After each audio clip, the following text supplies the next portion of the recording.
In the heart of Kyoto, Japan, there's a centuries-old Zen garden known as Karasansui. It's a place of tranquility with meticulously raked gravel and carefully placed stones. But what many visitors don't know is the story of the gardener who tended to it for over 50 years, a man named Haruto Nakamura.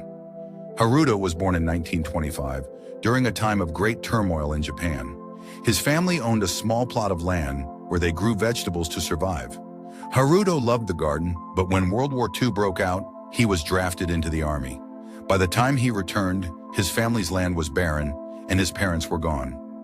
Devastated, Haruto wandered the countryside until he stumbled upon the Karasansui garden. It was overgrown and neglected, a shadow of its former beauty.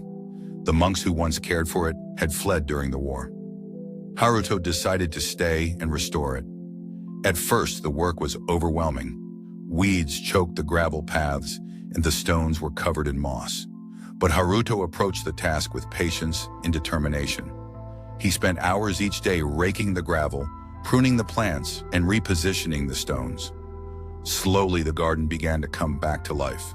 One day, a visiting monk asked Haruto why he devoted so much time to the garden. Haruto replied, "This garden is like life. It gets messy, overgrown, and broken. But with care and effort, it can be beautiful again. The weeds remind me of my struggles, and the stones remind me of my strength." Over the decades, Haruto's work became legendary. People traveled from all over the world to see the garden and hear his story. But Haruto remained humble, always focusing on the task at hand. In 2020, during the COVID-19 pandemic, I met a woman named Sarah who had lost her job and was struggling with depression. She stumbled upon Haruto's story and decided to start a small garden in her backyard.